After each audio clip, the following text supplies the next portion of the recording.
يسعد وقتكم بكل خير على كل الستات والبنات اللي منورين معايا في القناة. يلا بينا جري، هنروح رحلة بسيطة جميلة مثيرة لمتحف بورسعيد الحربي. يلا بينا نروح نشوف ايه اللي هناك.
اتفضل.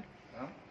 دولاب من الهدايا الوفود العربيه والاجنبيه لزياره المتحف، مثل مصحف مكتوب عليه بمياه الذهب رياكه بورسعيد من الرفض العراقي، طبق صدف من الرفض السوري، من السوري. بندقيه بالسمك بتاعها طبنجتين بإيدها التكميليه من القنصليه الفرنسيه. يعني كان كل اللي بيجي يزور هنا المتحف. المتحف لما المتحف الافتتاح بتاعه كانوا فيه دول اجنبيه وعربيه. يوم الافتتاح اهدوا الحاجات دي. دي هدايا للمتحف. ده خنجر بالجراب بتاعه من الرفض اليمني. 3 اطباق موكسده من الرفض اللبناني. اللبناني. من لبنان. ايوه. درع قوات مسلحه قطريه. كل ده يوم الافتتاح؟ ده يوم الافتتاح. ايوه. طب دي منين بقى؟ من القنصليه الفرنسيه؟ الطبنجتين بندقيه من القنصليه الفرنسيه. ايوه. تم انشاؤه سنه كام المتحف الحربي؟ 1964. 64 كان اول الافتتاح بتاعه. انشأ عام 1964. ايوه. بأمر من الزعيم الراحل جمال عبد الناصر. ايوه. ابتداء وتكريما لشعب بورسعيد لتصدها العدوان الثلاثي على مصر. قلت. قاعدة قناة السويس تبدأ بالفكرة ثم الحفر. ده الفكرة اللي هو مين؟ دريسبس. ايوه هو اللي هو صاحب الفكرة. صاحب الفكرة. بعد كده الحفر. بعد كده الافتتاح. كان بيشرح لهم هنا لوحة علشان بيشرح لهم مسار قناة السويس. ايوه. وهنا عملية الحفر.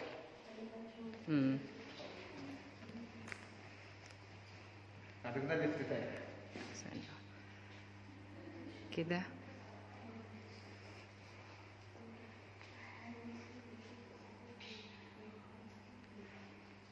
ده بقى مراحل مراحل حفر قناة السويس. ايوه.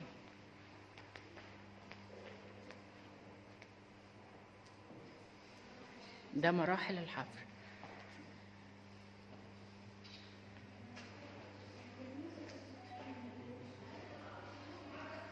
ده المرحلة اللي هي العمال المصريين. ديت بداية المرحلة الأولى. أيوه. هما كانوا بحفروا برفع المساحة علشان يقيسوا طول وعرض وعمق القناة. وديت بعد انتهاء المرحلة الأولى. قناة مصغرة تمتد من بورسعيد لبحيرة التمساح بإسماعيلية. عمق 2 متر وعرض 18 متر. اتفضل خليك هنا. ودي بعد انتهاء المرحلة في آخر المرحلة. آخر مرحلة. كانوا يدفعوا الضفة الغربية بتملى القنوات. لأنهم كان عندهم مخاوف إن نفس مخاوف محمد علي يحدث فيضان ويغرق مدن القناة. وده افتتاح قناة السويس. سنة كام؟ 1869. أمر الخديوي إسماعيل بإرسال 6000 دعم لبعض أمراء وزعماء العالم وأمر بإنشاء منصتين. أول منصة على بعض أمراء وزعماء العالم. ثاني منصة على كبار رجال الدين الإسلامي والمسيحي. أول 3 سفن ملكية عبر قناة السويس. سفينة إيجل وعلى الإمبراطور أوجيني زوجة نابليون الثالث ولي فرنسا. السفينة الثانية على ولي عهد روسيا والإمبراطورة النمسا. السفينة الثالثة السفينة المحروسة على الخديوي إسماعيل وبعض أمراء وزعماء العالم. دي نموذج من السفينة المحروسة. من أول السفن الملكية اللي عبرت قناة السويس والذي جددها الرئيس عبد الفتاح السيسي وافتتح بها قناة السويس الجديدة. يعني دي اللي كانت أيام الافتتاح بتاع أول مرة، والسيسي بقى السيسي افتتح بها قناة السويس الجديدة. جدد السفينة. هي موجودة حاليا في اسكندرية. في اسكندرية. هنشوف المنصة الأولى اللي هي كانت فيها بعض أمراء وزعماء العالم. الأمراء وزعماء العالم. والمنصة الثانية كبار رجال الدين الإسلامي والمسيحي. وثلاث إيه سفن. السفينة سفن ملكية عبر قناة السويس. أول سفينة. دي أول سفينة. السفينة إيجل على الإمبراطورة أوجيني زوجة نابليون الثالث ولي فرنسا. طب والثانية؟ السفينة الثانية على ولي عهد روسيا والإمبراطورة النمسا. السفينة الثالثة هي السفينة المحروسة على الخديوي إسماعيل وبعض أمراء وزعماء العالم. اللي تم تجديدها وافتتاح بقى قناة السويس الجديدة. أيوه.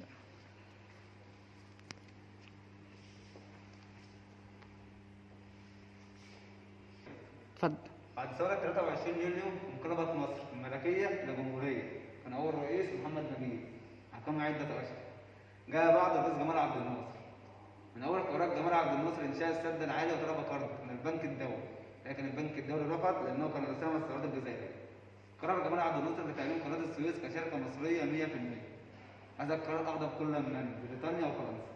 قررت بريطانيا بتجميد أجمعت أموال المصريون في البنوك الأوروبية. وفرنسا بسحب جميع المرشدين والمهندسين من قناة السويس.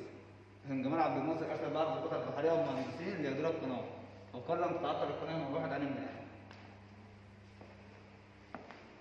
ده بنقول في بعض الصور. أولا ارتفاع علم مصر لأول مرة على متن القناة. رفع علم مصر لأول مرة على مبنى القناة. على مبنى القناة. آخر 3 مرشدين وهم خارجين من القناة. مؤتمر لندن 16 أغسطس اللي حضر فيه 22 مندوب عن 22 دولة يناقشوا قرار التأمين. ده بنوك في أهم الأحداث. ثانية واحدة. دي بانوراما الإيه؟ بنوك في أهم الأحداث من يوم التأميم لغاية العدوان الثلاثي. 24 أكتوبر توقيع عقد بروتوكول سفر السر بباريس. 29 بدء العدوان الإسرائيلي على مصر. ده بنوك في أهم المنشطات من جريدة الأهرام. من جريدة الحالة الخطيرة التي تركتها بريطانيا وفرنسا على مصر. كده نخش على 56. قاعة 56 يعني مش باسم حد، هي قاعة كده بس. ده اسم القاعة قاعة 56. هي بتاع حرب 56. ثلاث بنات ثلاث. دي تمثال للرئيس جمال عبد الناصر. كان رئيس جمهورية.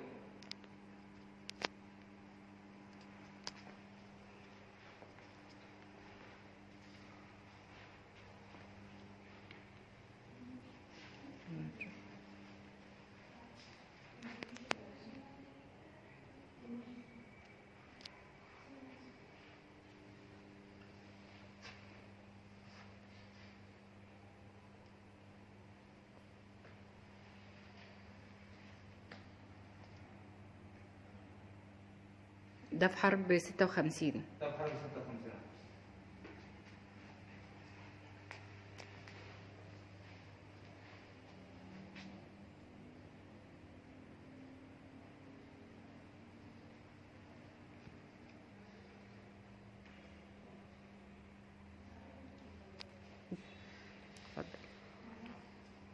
بنوك في أهم الصور وقت العدوان. أنطونيو نوتنج اللي كتب في مذكراته أن أنطونيو إيدن يريد اختيار جمال عبد الناصر ردا لقرار التأمين. جولدا مائيرا وزيرة الخارجية الإسرائيلية. كريستيان بينو وزير الخارجية الفرنسية أحد أعضاء تآمر العدوان الثلاثي. أبا يابان سفير إسرائيلي في الأمم المتحدة كانت من مطوة تضليل الرأي العام في العراق. بنوك بيوضح الخراب الذي حل على بورسعيد. بيوضح ان القوات الانجلو فرنسيه كانت قوات غشيمه. لسه هيوضح لهم، يعني بيقول لهم ان العدوان هو في بعض صور مناطق بورسعيد يوضح ان القوات الانجلو فرنسيه كانت قوات غشيمه لم تفرق بين مناطق مدنيه ومناطق عسكريه. موشا ديان وزير الاركان العامه للجيش الاسرائيلي الذي اعترف ان لولا مغامره بريطانيا وفرنسا ما كانت اسرائيل تخش في اشتباكات مع مصر استحاله، وخصوصا من ناحيه سيناء. الجنرال رينز كيتلي وستيكوي قاد الحمله الانجلو فرنسيه. دي لوحه توضح ممر مثل قررت القوات الاسرائيليه احتلال هذا الممر لانه كان من اهم الممرات الذي يربط بين مصر وسيناء. اسمه ممر ايه؟ مثله. ده 29 اكتوبر 29 بدايه العدوان. ردوا عليه كتيبتين من المشاة من الجيش الثاني استطاعوا تدمير القوات الإسرائيلية والسيطرة على الممر مرة أخرى وتأمينه. دي الإنذار؟ الإنذار البريطاني الفرنسي لكل من مصر وإسرائيل. ده كان إنذار وهمي رد الرئيس جمال عبد الناصر بالرفض، لأنه كان يطلب منهم الابتعاد عن ممر القناة 10 أميال، ولكن إسرائيل كانت تبعد في هذا الوقت من 100 ل 110 ميل، ومصر كانت بالفعل تبعد 10 أميال. لو كان الرئيس جمال عبد الناصر وافق بهذا الإنذار كان سوف توصل إسرائيل لنقطة لم تستطيع الوصول إليها. أيوه.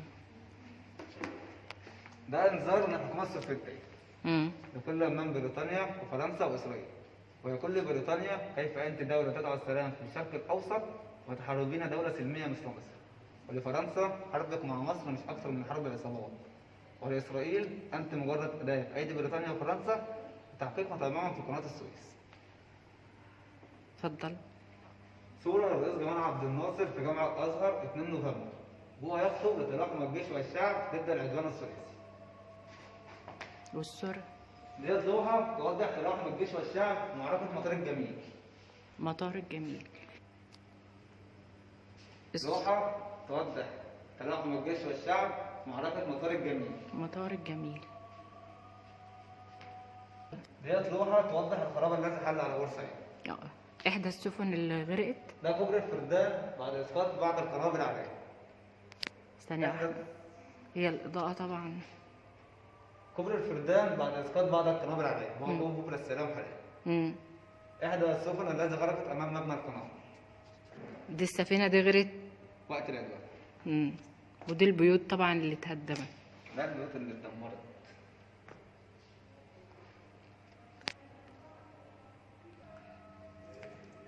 صورة توضح الستة الفدائيين وهم خاطفون. لوحة توضح الستة الفدائيين وهم خاطفون الضابط مورهاوس.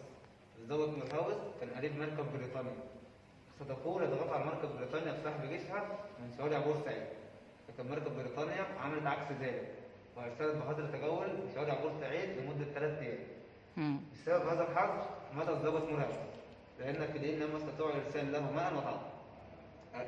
أرسلت لجمال عبد الناصر ليرسل جثمانه ومتعلقاته، لكن جمال عبد الناصر أرسل جثمانه لمرسل متعلقاته علشان يثبت إنه مات على أرض بورسعيد، ودي متعلقات الضابط مورهاوس. ده المتعلقات عبارة عن إيه بقى؟ دي متعلقات الضابط مورهاوس. الكارنيه بتاعه، الصورة بتاعته، الكاب بتاعه، طبنجة، نمرة العربية. والعربية كمان. يعني هو بعت الجثة بس؟ بعت جثته بس لكن مرضاش يبعت مقتنياته. ده كل حاجة. هي دي صورته طبعا. دي صورته. والكاب بتاعه. طب وده ايه بقى؟ دي بعد متعلقات العدوان الثلاثي من بريطانيا وفرنسا وإسرائيل.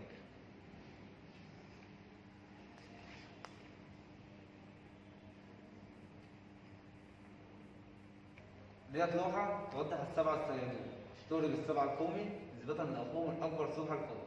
كانت مهمتهم تهريب السلاح ومحاية المنزلة إلى الفدائيين في بورسعيد تحت شباك الأسماك.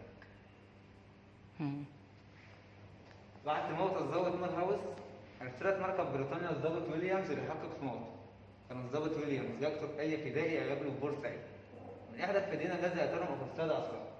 قرر السادة عصران الانتقام الأخير للفدائيين. عمل خطة مزيفة ووقف جنب الطيارة، وكان في ايديه ورقة فيها 6 أسامي فدائيين مزيفين. الفدائي التاني كان سندوتش وفي قلبه قنبلة. يعني كان بيديهوله؟ سندوتش كان في قلبه قنبلة.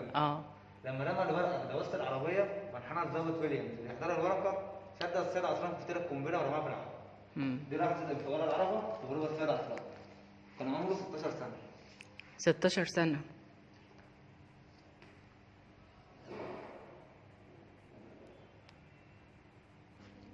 دي معركة برودز.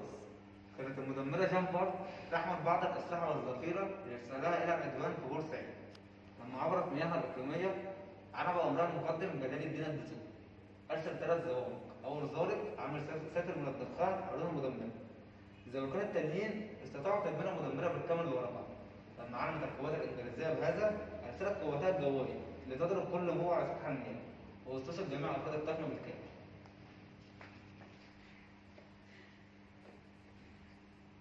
دي المخلفات الأسلحة والمعدات أيام العدوان بالظبط، اللي هي عبارة عن إيه بقى؟ أجهزة لاسلكية، أجهزة اتصالات لاسلكية ودفوزر. علم بريطانيا وعدة إسعافات أولية.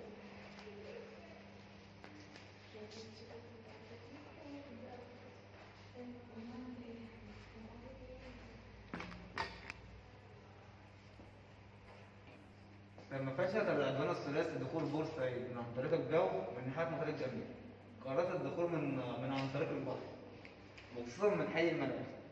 استطاعوا تدمير حي المناخ بالكامل، لكن استبدت لهم افراد المقاومة الشعبية ورجال الجيش. بالرغم ان كان معاهم الاسلحة والدبابات، هم اسلحتهم اقوى مننا، كانوا متطورين عننا، لكن استطعنا بمنعهم دخول باقي بورسعيد. استمرت المعركة 45 دقيقة.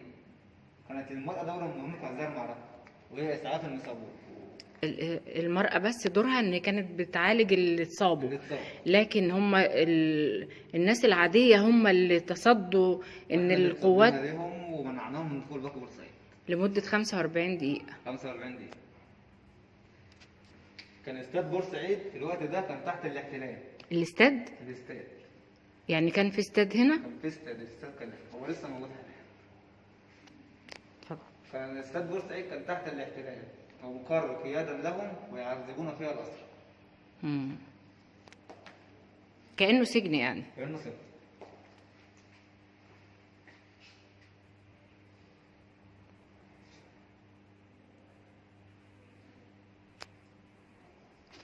بعض صور الأشهر الفدائيين اللي اشتركوا في العدوان الثلاثي. وفي حد لسه موجود على قيد الحياة منهم؟ محمد مهران عثمان هو الوحيد اللي من الفدائيين دول اللي موجود. وهو شارك في معركة الجميل وأخذ عينه الاثنين في معركة الجميل. عينيها راحت. راحت معركة الجميل. لكن كل الفدائيين دول توفاهم الله. توفاهم الله.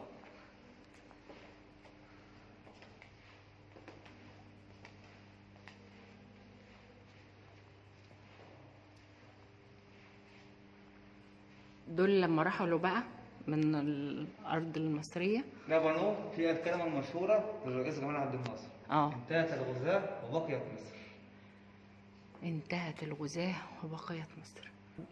مطبعة محمد شاكر المخلوق كانت مطبعة سرية، كانت تطبع المنشورات للعدوان الثلاثي. كانوا يطلب فيها من شعب بورسعيد وقوفا ضد العدوان الثلاثي وردعوا من دخول مصر.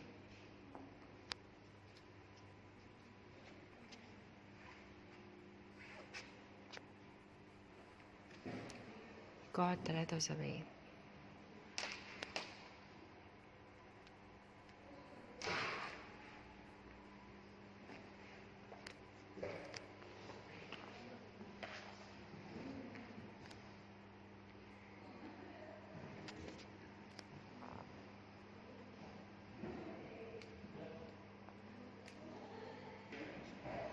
قاعة 73 اللي هي ايوه هنتكلم فيها عن حربين، حرب الاستنزاف 67 وحرب اكتوبر 73.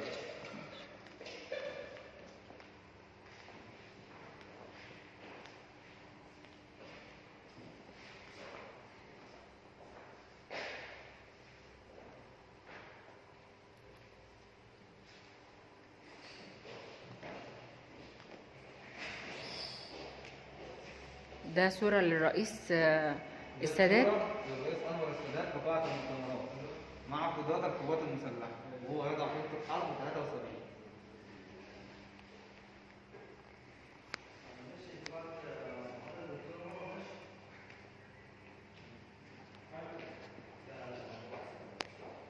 اتفضل. دراما معركة رأس العش. قدمت القوات الإسرائيلية ب10 دبابات وبعض عربات نصف الجنزير تحميها مشاة ميكانيكي من القنطرة الشرق إلى مدينة بور فؤاد. كانت مدينة بور فؤاد المدينة الوحيدة التي لم تحتل حتى حرب 73. بور فؤاد؟ بور فؤاد. لكن استبدت لهم 30 ضرابة من الصحة المصرية وخصوصا في منطقة تسمى رأس العش. رأس العش. استطاعت الرجال الصعبة تدمير لهم 3 دبابات وبعض عربات نصف الجنزير وخسائر في المعدات والأفراد. وانسحب العدو وأرسل قوته الجوية لتضرب المدفعية على الضفة الغربية، لأن كانت المدفعية تساعد الرجال الصعبة، ولكن الضربة لم تؤثر في المدفعية واستطاعت تشكيل الصفوف مرة أخرى وافتتاح عليهم النيران بقوة. طلب اللواء أحمد إسماعيل من القوات الجوية المصرية بالتدخل، وبالفعل استجابت القوات المصرية تدخلت وأرسلت 10 طائرات ميج 17 تحميها 10 طائرات مقاتلة.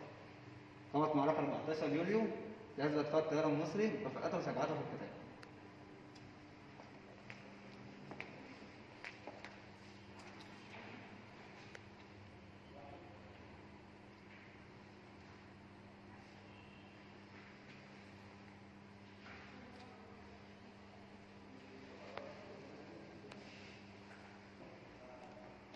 دراما اقتحام نقطة قوية والسماء بنقطة قوية وخط بارليف. يعني هي خط بارليف، بس خط بارليف كان بيوجد فيه نقط قوية، يعني أماكن قوية فيه. أماكن قوية بنتكلم عنها. طبعا فكرة خط بارليف عايزين أعراب حيين بارليف. الإيه؟ حيين بارليف. قررت القوات الإسرائيلية بعمل ستر ترابي بطول القناة ارتفاعه من 20 ل 22 متر. كان تحته أنابيب النابلس مادة النابالم دي كانت تشتغل على سطح المياه مثل البنزين، وخلفهم 35 نقطة قوية، فبتسمى بالدوشم. الدوشم دي كان عبارة عن خندق فيها 30 جندي إسرائيلي ومدفع 155 متر. مدفع كان مثبت على قضبان حديدية، كان يخش يعمر في الخندق ويخرج يضرب في الضفة المصرية. ولكن القوات المصرية لما كانت بترد الضربة كانت بتفتفت الصخور وتنزل على الشباك الحديدية، كانت بتقوي الخندق مش بتضعفه. استطاع القطع البشرية باكتشاف أنابيب النهار سدها بأسمنت الكبير. استطاع فريق المهندسين تحت قيادة المهندس باقي زكي يوسف باكتشاف ثغرات خط برلين. عرض الأمر على الرئيس أنور السادات. استورد الرئيس أنور السادات بعض أساسات المياه والمدافع بحجة استصلاح الأراضي الصحراوية. استطاعنا والدين بخصوص عبور خط برلين وارتفاع على مصر الضفة الشرقية، واستولينا على بعض المناطق.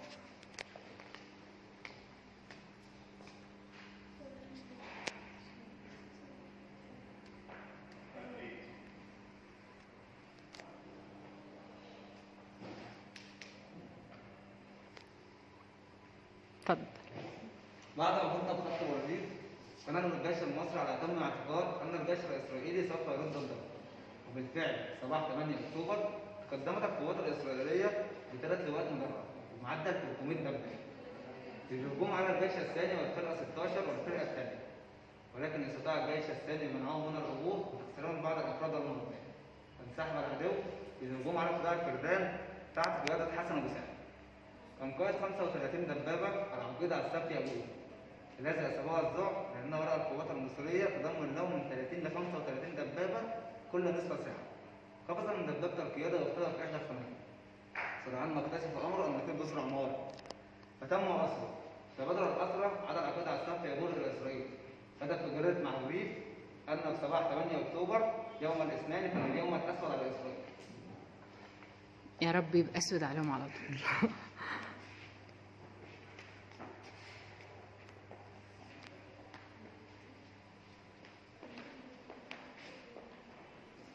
بعض المتعلقات الإسرائيلية اللي خزناها في حرب 73. دي قنابل؟ دي قنابل يدوية. ودي أجهزة لاسلكية بخوذة جندي إسرائيلي، وده كارنيه. ده الكارنيه بتاعه؟ ده الكارنيه بتاعه. كان كده عبارة عن ورقة. دي ورقة دي ولا زي قماش؟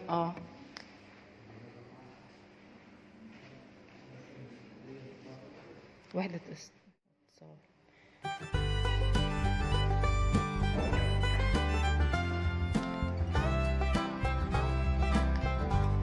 ده لغب مضاد لأي عربية ولا دبابات؟